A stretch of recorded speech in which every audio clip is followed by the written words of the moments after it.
On se réveille un petit peu en Europe avec la gueule de bois depuis quelques années. Il y a eu la succession des administrations Trump, il y a eu la guerre en Ukraine, aujourd'hui il y a la guerre commerciale, la politique des tarifs. Tout ça nous fait prendre conscience de nos fébrilités, de nos fragilités. Et la souveraineté, c'est un mot valise qu'il faut apprendre à connaître. En tout cas, voilà, on en parle beaucoup. Qu'est-ce que recouvre exactement cette thématique pour vous chez Tikeo ? Aujourd'hui, on cherche à se réapproprier les chaînes de valeur, à réinvestir dans des savoir-faire. Et de notre point de vue chez Tikeo, c'est probablement le source d'une méga tendance de performance de long terme pour l'investisseur.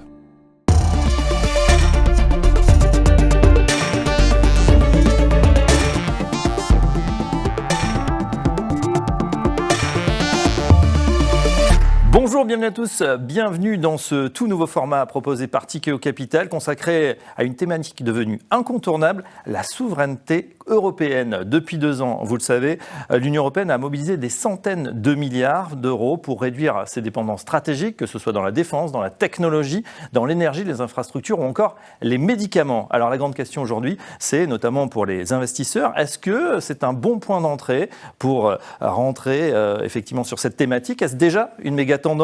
Sur quel secteur ou quelles entreprises faut-il investir ? C'est la question qu'on va poser à un expert, notre invité Raphaël Thuin. Bonjour. Bonjour Fabrice. Vous êtes responsable des stratégies de marché de capitaux chez Tikeo Capital. Tikeo Capital qui travaille depuis plusieurs années sur ce sujet justement. Première question très simple, Raphaël.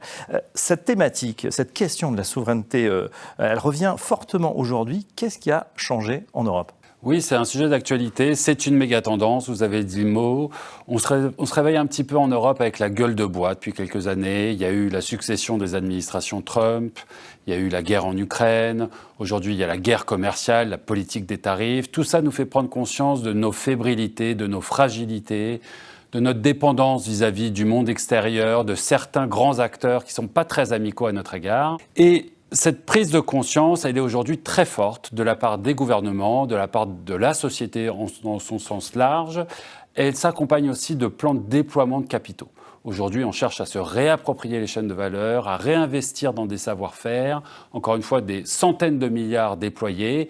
Et de notre point de vue chez Tikeo, c'est probablement le source d'une méga tendance de performance de long terme pour l'investisseur. Ouais, vous parlez de gueule de bois. La prise de conscience, elle date de la guerre en Ukraine, elle date d'avant, du Covid. Est-ce qu'on peut chiffrer ce basculement ou ce sursaut de l'Europe ?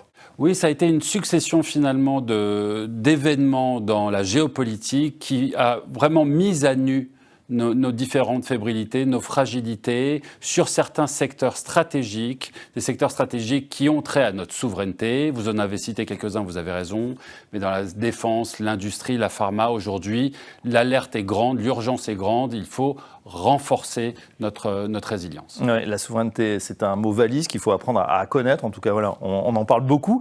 Qu'est-ce que recouvre exactement cette thématique pour vous chez Tikeo ? Comment on va la catégoriser ? Alors effectivement, on a lancé un fonds Tikeo European Sovereignty Fund qui investit dans 5 thématiques liées à la souveraineté. Il y a d'une part la défense, évidemment, c'est incontournable, un vecteur de souveraineté très fort, mais aussi les infrastructures, l'autonomie en matière de santé, la pharma, l'autonomie en matière industrielle et la compétitivité digitale, la tech. Et c'est ces 5 grandes industries qui vont définir notre univers d'investissement, qui ont trait à la souveraineté et qui doivent voir par ruissellement l'impact de ces grands plans de déploiement de capitaux pour les grands acteurs des filières. Ouais, si on regarde au niveau macro, on a l'impression que la prise de conscience, elle se fait au niveau européen également par grands pays. On a vu l'Allemagne notamment qui a réagi avec des grands plans. On parlait de centaines de milliards d'euros pour le coup. C'est le cas, hein, ça va sûrement se produire dans les années à venir. Oui, tout à fait. On voit des plans à l'échelle européenne et on voit effectivement des plans à l'échelle nationale aussi. Dans le cas de l'Allemagne, vous avez raison d'en parler, il y a eu en particulier l'annonce de ce grand plan dédié à la défense et à l'infrastructure de 500 milliards d'euros. Donc un montant colossal. Quand on regarde à l'échelle européenne aussi, de grandes annonces ont été faites. Il y a ce Repower EU Act qui cherche à renforcer la résilience énergétique et favoriser la transition énergétique du continent avec 300 milliards d'euros. Il y a le Innovation Act avec 373 milliards d'euros. On va parler aussi du Chips EU Act, désolé, c'est que des anglicismes, mais c'est leur nom, au sujet des semi-processeurs. Donc effectivement, des grandes industries où aujourd'hui, il y a une volonté de mobiliser les budgets, des montants qui sont faramineux, qui vont se déployer sur les années, les décennies à venir et qui donnent beaucoup de perspectives en termes de chiffre d'affaires et de croissance aux grands acteurs de chacune de ces industries. Ouais, donc beaucoup d'argent qui est déployé et forcément des pans entiers de l'économie qui vont en profiter, vous nous l'avez dit, dans différents secteurs. J'ai une question préalable avant de rentrer justement dans le détail de ces secteurs et peut-être des opportunités. Est-ce que ça va suffire ? C'est vrai qu'on parle de centaines de milliards, mais à côté, on a des géants. On a non seulement les États-Unis, c'est des milliers de dollars pour le coup. La Chine, c'est à peu près pareil, qui est industrie pour leur défense, pour leur activité commerciale. On a évidemment la Russie qui est partie dans une économie de guerre. Est-ce que face à ces nouvelles menaces, qu'elles soient commerciales ou armées, ça va suffire ? Alors c'est une très bonne question et on jugera d'ici quelques années. On prend le parti de ne pas être trop cynique vis-à-vis de cette prise de conscience. Aujourd'hui, l'Europe se mobilise. On parle de montants de capitaux qui sont très significatifs, avec des capacités budgétaires qui existent. Alors, elles existent au niveau de l'Allemagne, évidemment, d'une part, mais elles existent aussi au niveau européen. On sait que la mutualisation de l'effort, la mutualisation de la dette donne des marges de manœuvre, deuxième aspect. Et puis, troisième aspect, il y a cette volonté de faire appel à l'épargne privée. Ça, c'est un mal qui ronge l'économie européenne. Aujourd'hui, on a besoin d'une mobilisation de capitaux privés tout autant que des capitaux publics. Et ça se fait aussi à travers non seulement une volonté politique, mais aussi cette capacité d'offrir des produits qui vont investir dans les différentes thématiques. Donc on ne va pas être trop cynique. Et puis globalement, pour les investisseurs dans l'histoire, se mettre dans le sens du déploiement budgétaire, du déploiement fiscal, du stimulus. Globalement, ça a été historiquement une source de performance. Donc accompagner cela à travers la défense, l'infra, la pharma et d'autres, potentiellement pour l'investisseur sur le long terme, on doit pouvoir imaginer des sources de performance. Oui, ça va devenir presque un acte patriote d'investir dans notre défense. Un fonds de défense vient d'être créé d'ailleurs par la BPI, mais on va se concentrer évidemment sur le fonds que vous proposez. Alors, une autre question, c'est pourquoi investir maintenant dans cette thématique ? Vous l'avez dit, depuis ces annonces, notamment de l'Allemagne en début d'année ou l'année dernière, on a vu certaines actions, certains pans, notamment dans la défense, qui ont complètement flambé. Certains peuvent se dire, mais on a raté le train, c'est déjà trop tard. Alors effectivement, sur la défense, on peut évidemment argumenter qu'une partie de la performance est derrière nous. Ça a été un vecteur de performance extraordinaire. On fait le pari qu'on est vraiment sur une méga-tendance long terme et qu'on est au début de cette méga-tendance. On a parlé de ces plans de déploiement de capitaux, ils sont massifs. Vous prenez les grands acteurs de la filière, leurs carnets de commandes sont pleins sur 5, 10 ans, voire plus. Vous prenez Dassault, par exemple, Dassault Aviation, les commandes de Rafale s'élèvent à plus de 240 appareils aujourd'hui dans le carnet de commandes. On va voir si la commande avec l'Inde va se matérialiser. Mais donc l'Inde, on parlait de 100 appareils, 240 appareils fermes dans le carnet de commandes. En 2024, Dassault produisait 21 Rafales. Donc là, on est à plus de 10 ans de carnet de commandes et un carnet de commandes qui se remplit, qui s'accélère. Et ce qu'on dit sur Dassault, c'est vrai d'ailleurs sur Airbus, sur son carnet de commandes, 11 ans, je crois, de carnet de commandes d'attente, et sur les différents acteurs de la filière. Donc, on a cette capacité de se projeter sur le très long terme. Ça, c'est quelque chose qui est propre à la défense et qui est très attractif pour l'investisseur. Et au même moment où ces carnets de commandes explosent, on voit aussi un accroissement des marges. Et ça, c'est intéressant. Non seulement on est sur un accroissement de l'assiette opérationnelle et de la cadence, mais aussi un accroissement de la profitabilité. Comment ça s'explique pour ceux qui nous regardent ? Il y a un effet pricing power. Ces sociétés sont en capacité de dire, voilà, vous voulez mon produit, on sait qu'il est technologiquement avancé, donc je vous le vends plus cher demain ? Exactement, c'est exactement ça. Face à cette avalanche de demandes aujourd'hui, les industriels doivent prioriser et ont cette capacité d'augmenter leurs prix. Un bon exemple que beaucoup mentionnent, c'est Rheinmetall. Oui. Rheinmetall, c'est donc ce champion allemand de l'armement. Pour vous donner une idée, aujourd'hui, son chiffre d'affaires, c'est environ 10 milliards d'euros. Il y a 3 ans, on était plutôt à 5 milliards d'euros. Donc on a doublé en l'espace de 3 ans. L'entreprise anticipe d'ici 2030 un chiffre d'affaires qui va monter à 40 milliards d'euros. Donc x4 en quelques années, d'une part. Et puis d'autre part, ces marges qui s'établissaient aux alentours de 11-12% sur cette période doivent pouvoir augmenter jusqu'à 15%. Donc là, on voit bien la méga tendance. On est sur une explosion de chiffre d'affaires, une explosion de profitabilité. Alors vous me direz, cher ami, ça vient probablement à un coût. Quel est le prix? Quelles sont les valorisations? Alors, les valorisations, elles se sont renchéries, c'est une certitude. Mais quand vous les comparez, par exemple, au secteur de la défense aux États-Unis, elles restent globalement assez contenues. Je vous donne quelques chiffres juste pour illustrer. Les croissances bénéficiaires des entreprises en Europe sur la défense de 2024 à 2027 sont attendues en hausse de 30%, donc beaucoup de croissance bénéficiaire. Aux États-Unis, sur la même période, on est plutôt à 11%. Donc on va avoir 3 fois plus de croissance bénéficiaire en Europe sur la défense qu'aux États-Unis sur la défense. Et malgré cela, vous avez des valorisations qui sont certes chères pour la défense en Europe, mais moins chères qu'aux États-Unis. On s'échange à 28 fois en Europe plutôt que 30 fois aux États-Unis. Donc finalement, on se dit que sur ce type de méga tendance, de méga croissance, on risque de voir encore perdurer un potentiel de performance sur le long terme. Alors, c'est assez clair sur la défense, puisque effectivement, les budgets sont là, l'Allemagne accélère, la menace est pratiquement à nos portes. En tout cas, voilà, si vis pacem, parabellum, comme on dit. Si vous souhaitez éviter la guerre, il faut se préparer. Si vous souhaitez la paix, il faut se préparer à la guerre. Je vais y arriver. Sur d'autres secteurs, c'est moins évident, et pourtant, vous dites que ça va infuser, et ça fait partie de cette stratégie de souveraineté européenne, notamment les infrastructures. Expliquez-nous. Aujourd'hui, on parle beaucoup de défense. Mais finalement, on n'est pas nécessairement sur une thématique pure défense. Ça va bien au-delà. Le symbole même de cette thématique de souveraineté, c'est la défense aujourd'hui. Mais que se passera-t-il demain si on perd accès aux puces Nvidia, par exemple, ou si Taïwan est envahi et que TSMC ne peut plus fournir ses clients? Que se passe-t-il si la guerre tarifaire se met à impacter certaines industries, si on perd accès à certaines denrées? Pareil sur la technologie et donc sur les infrastructures. Tout ça fait penser qu'en fait, ce qui se passe aujourd'hui sur la défense pourrait très bien se passer demain sur d'autres thématiques de souveraineté. Et donc, c'est aujourd'hui probablement un bon moment pour anticiper cette tendance. Sur les infrastructures, on est vraiment au cœur de cette souveraineté. Et un bon exemple, c'est le plan allemand dont on parlait tout à l'heure, 500 milliards sur la défense, certes, 500 milliards sur la défense et les infrastructures.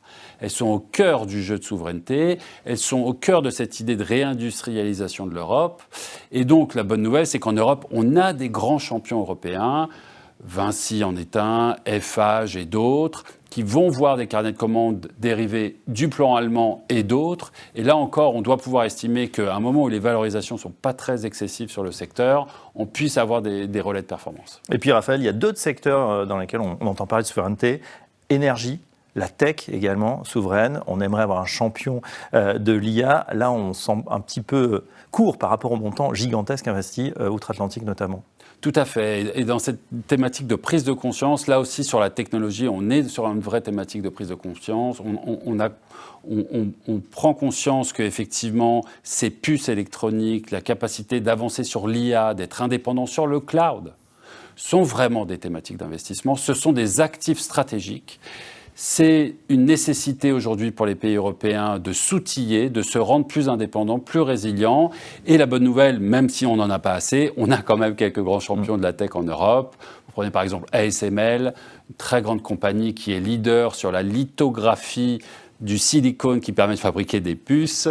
Tout ça est assez technique, mais on est sur un quasi-monopole sur une thématique qui est au cœur de la thématique IA et au cœur de la thématique de l'infrastructure autour de l'IA, avec donc un très grand champion européen qui a plus de 30% de marge et qui a eu d'ailleurs des performances boursières ces dernières années assez chaotiques. Donc là, on parlait de points d'entrée sur le long terme, potentiellement, évidemment, pas de recommandation d'investissement, chaque cas est idiosyncratique, il faut faire l'analyse, mais on sent bien qu'on a des champions qui doivent pouvoir tirer parti de ce type de tendance. Alors justement, on va rentrer dans le détail de ce que vous faites chez Tikehau. Premièrement, ce n'est pas nouveau pour vous cette thématique, vous y travaillez déjà depuis plusieurs années.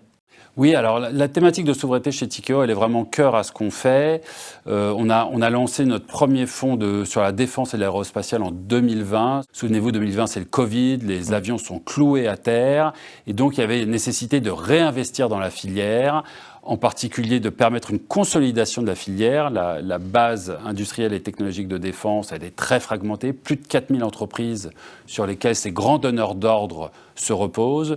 Et donc, ça a été clairement un véhicule qui a permis cette consolidation du secteur.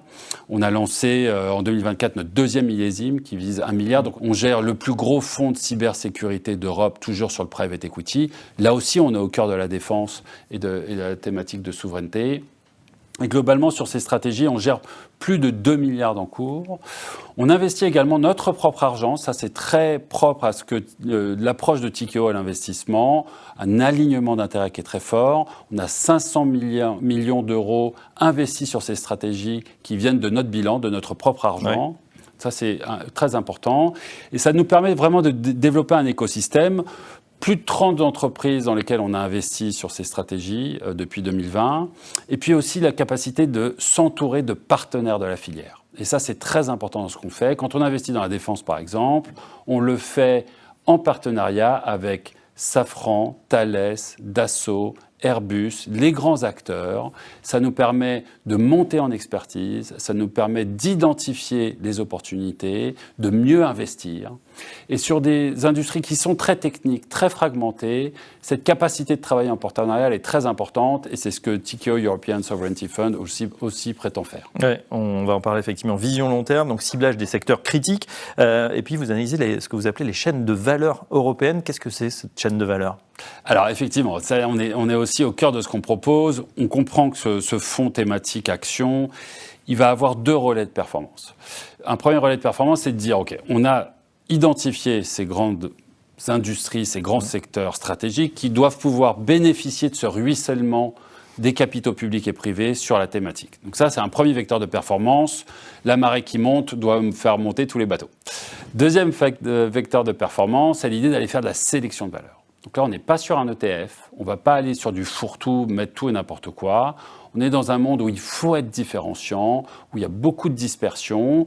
Et là, on propose au sein de cette stratégie notre capacité de sélection de valeur, nos équipes d'analystes. On va aller chercher dans chacune des filières les meilleurs acteurs de chacune de ces filières à des niveaux de valorisation que nous considérons raisonnables. Et c'est ce ressort de performance-là aussi qui sera très important.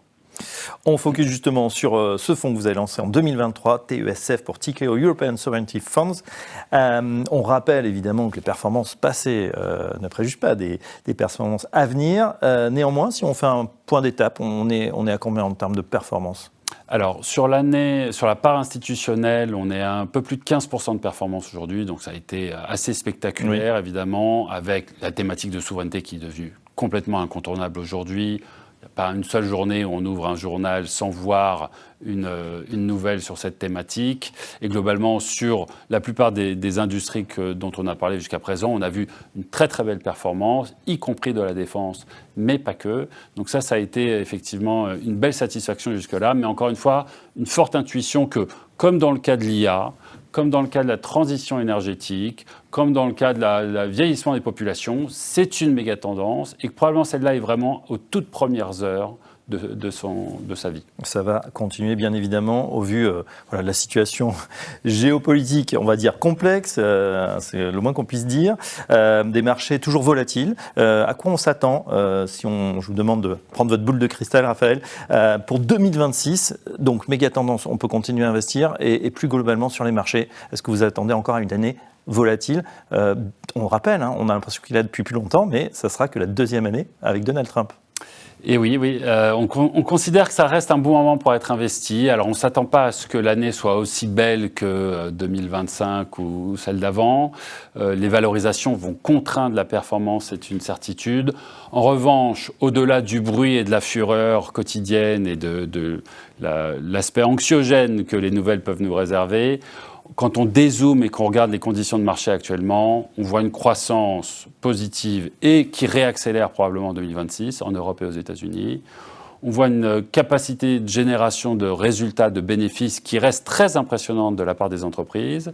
Et puis on voit une politique monétaire qui est de plus en plus accommodante, une Fed qui va couper ses taux, une Fed qui coupe ses taux à un moment où l'économie réaccélère, c'est pas courant. Et globalement, lorsque vous regardez ce cocktail de données fondamentales, c'est plutôt un bon moment pour être investi. Alors faut être discipliné, il y a des bulles d'exubérance, il y a des bulles de valorisation, mais sur certaines grandes thématiques qui concentrent la croissance aujourd'hui, on doit pouvoir tirer parti en termes de performance pour l'investisseur. Évidemment, vous avez bien compris que dans notre cas, sur l'Europe en particulier et la souveraineté, on pense qu'il y a un vrai potentiel. Voilà, la souveraineté, donc vous l'avez compris, comme thématique durable. On l'a vu aussi multidimensionnelle. Une deuxième vidéo d'ailleurs sera faite bientôt, dans les prochaines semaines, sur justement ces 5 piliers stratégiques. En tout cas, c'était un plaisir d'avoir vos explications. Raphaël Thuin, merci. Je rappelle que vous êtes responsable des stratégies de marché de capitaux chez Tikehau Capital. À très bientôt pour une nouvelle vidéo.